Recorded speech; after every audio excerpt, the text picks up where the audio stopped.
Olá, aventureiros! Vamos falar de 5 grandes mistérios que envolvem Kong no novo Godzilla vs Kong. Eu sou o Luiz, bem-vindos ao Monstros e Aventuras. Desde já meu agradecimento ao pessoal da Godzilla Brasil fanpage oficial, de onde eu vou pegar e tirar inclusive alguns dados.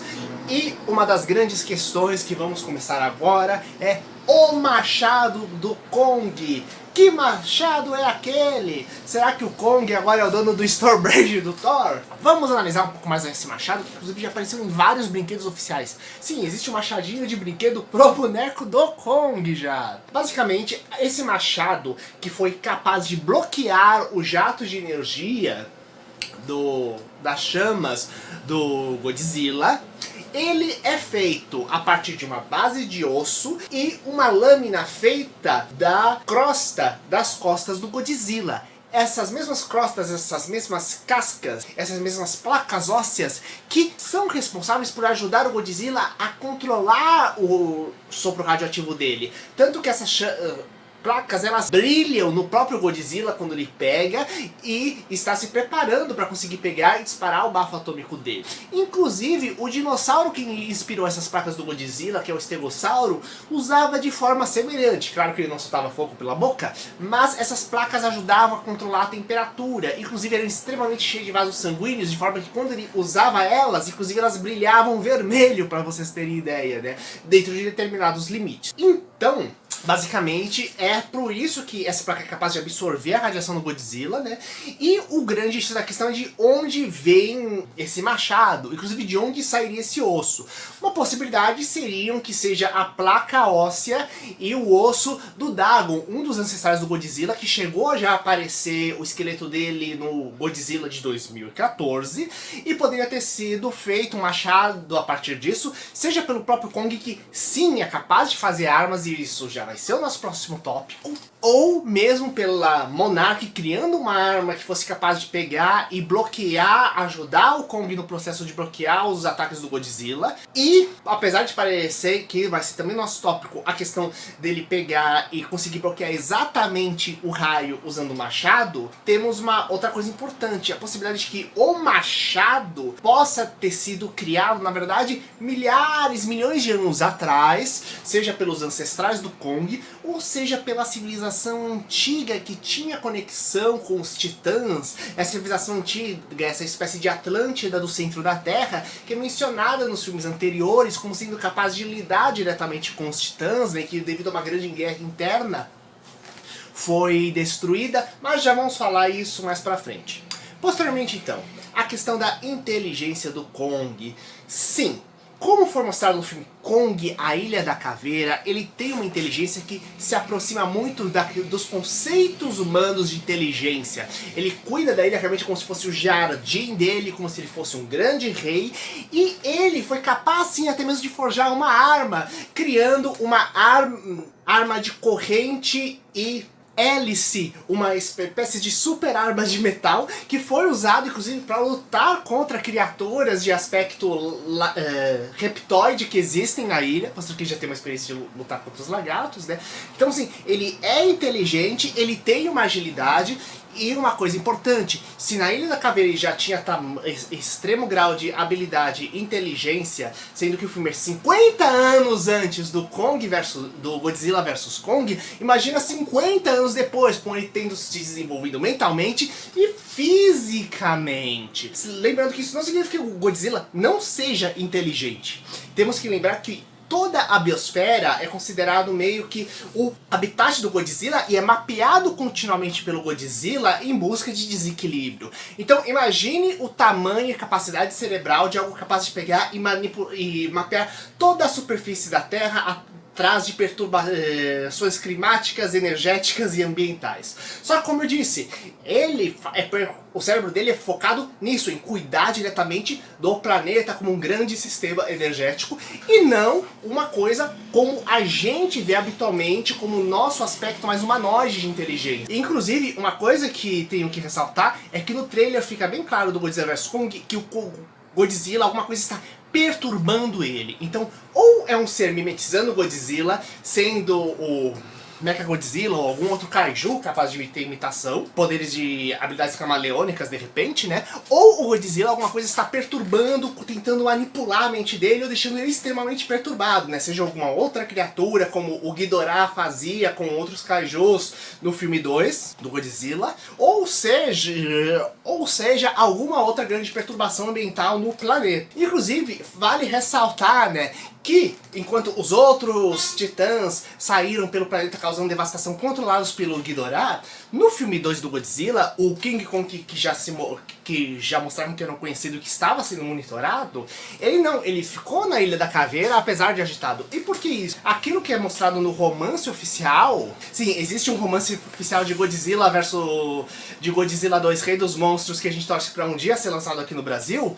mostra que, na verdade, o Kong, a dedicação dele a impedir que as criaturas, a proteger a ilha da caveira e a impedir que as criaturas lá de todo o mundo subterrâneo saíssem para devastar a ilha, era tão grande essa devoção dele para proteger a ilha, que ele pegou e se dedicou a ficar na ilha para lutar contra essas criaturas, que essas também estavam ficando insanas justamente pelo controle do Ghidorah.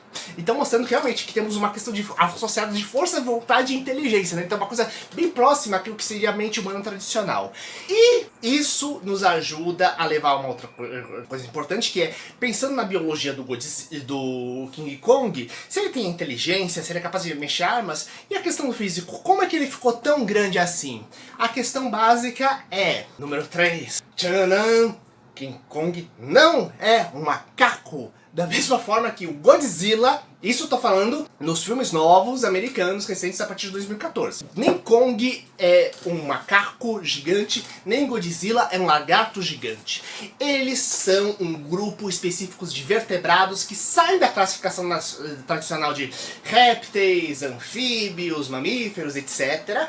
Que inclusive eles chamam de titãs, ou mais precisamente o nome científico de titanos, que se desenvolveram dentro de uma estrutura específica de um ecossistema que ainda é desconhecido, embaixo da Terra, numa rede de subterrânea de milhões de quilômetros, que é tão grande ou maior quanto a própria superfície da Terra. Então, o que gera possibilidades de aventura, mas precisamente, o que acontece é um conceito chamado de evolução paralela, no qual é real, no qual, por exemplo, o lobo-guará, ele não é um lobo. O urso-panda não é um urso. Eles são criaturas que são extremamente similares a esses animais, porque eles tiveram algumas pressões ambientais semelhantes, então eles atingiram estruturas semelhantes a essas criaturas para poder pegar e sobreviver. Da mesma forma que o Kong, ele tem uma estrutura geral que é extremamente semelhante à de um macaco, né? O que inclui estruturas cerebrais que são próximas dos nossos primatas. Então, ele possui uma própria biologia própria, né? Então não sabemos até onde, quando ele pode crescer, até qual o grau de força dele, né?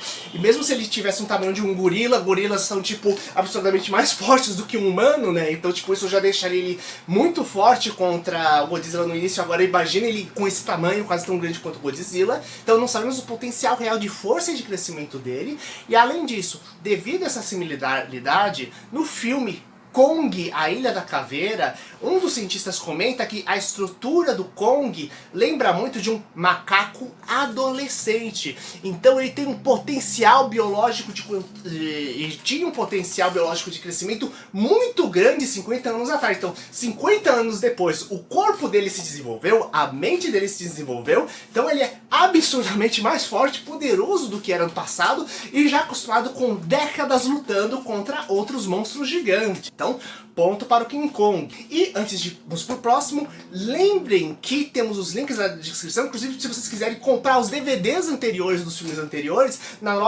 nossa lojinha parceira Magalu aqui embaixo, galera. Prosseguindo então, o próximo mistério. O que é aquela menininha a única pessoa capaz de lidar com o Kong? Bem, além de ser um vestígio narrativo, se a gente pensar, né, na época onde o Kong sequestrava, se apaixonava pela menina humana, levava pra cima do Empire State, temos que lembrar que, aparentemente, ela é a sobrevivente da tribo natural daquela ilha. Essa tribo que é que era descendente diretamente da grande civilização perdida, como eu falei, essa espécie de Atlântida desse Monsterverse, que era capaz de lidar com os kaijus. Tanto que eles eram uma civilização sem doença e que se comunicavam diretamente de uma forma tão suave e sutil que virava telepatia. Assistam Kong, a Ilha da Caveira, que é muito interessante e mostra mais detalhes. Então, aqui fica a dúvida. Se é falado que ela não tem mais família, o que aconteceu com a família dela? Então fica a dúvida sobre, será que alguma coisa vai exterminar o povo da Ilha da Caveira? Será que alguma coisa vai destruir a Ilha da Caveira? Causar alguma grande devastação? Será que é a última sobrevivente do seu povo? Ou será que de repente ela tem alguma mutação, alteração que era normal nos ancestrais dela e depois ficou rara de se comunicar com os kaijus e que por isso a civilização anterior deles era capaz de pegar e lidar com essas criaturas? E até onde estaria envolvido justamente a gente conhecer um pouco mais de por que, com toda aquela, como aquela civilização antiga foi extinta e por que é que eles eram os últimos sobreviventes desse povo, né? Então é isso que eu torço muito para finalmente revelarem os detalhes dessa grande civilização, né? Tanto que vamos ter o anime da Ilha da Caveira confirmado pelo Netflix, né? E que pode talvez nos dar grandes detalhes, justamente aprofundando sobre esses detalhes que não forem muito trabalhados no filme de repente. Por fim, mas não menos importante, é a Monarch, a grande empresa secreta que vigia os kaijus pelo planeta, tem um posto na Ilha da Caveira. Eles descobriram lá nos anos 70, anos depois eles criaram um posto permanente, lembrando que devido a várias condições, né, no qual a ilha basicamente você inclusive só consegue localizar via satélite, né, e a Monarch usa suas influências governamentais para simplesmente ser a única capaz de pegar e alcançar a ilha. Mas basicamente ela é quase isolada da civilização, inclusive meio que em nível eletrônico, né? Então a gente vamos descobrir o que aconteceu com esse posto permanente da Monarch, essa unidade secreta separada de todo o resto do globo, né? O que eles estavam pesquisando e quais foram as grandes descobertas envolvendo justamente a origem dos kaijus e essas grandes civilizações antigas. Lembrando ainda por cima que em Godzilla 2 Rei dos Monstros é mostrado num trechinho, que não chega a ser spoiler, que existem que estão sendo explorados, estão sendo feitas explorações no centro da Terra pela Monarch, mostrando que realmente vamos conhecer mais como é o grande mundo, o ecossistema dos kaijus, como além disso, aparece uma notícia rápida falando sobre ter visto um monstro mecânico aos arredores da Ilha da Caveira. Então você fica se perguntando se de repente aquilo lá é o Mechagodzilla que está sendo construído, que sim, tá confirmado no filme oficialmente o Mechagodzilla. Se na verdade ele foi descoberto e está sendo desenterrado, se na verdade a gente vai ver criaturas mecânicas do passado sendo desenterradas, ou mesmo se a gente vai ter um Mecha Kong. Afinal, estamos falando da Ilha da Caveira e nos filmes anteriores do King Kong já houve sim um Mecha King Kong, inclusive um King Kong com coração biônico. E vocês, quais são suas ideias e teorias? Coloque aqui embaixo, se gostaram daquele like, compartilhe com seus amigos e até a próxima aventura, galera!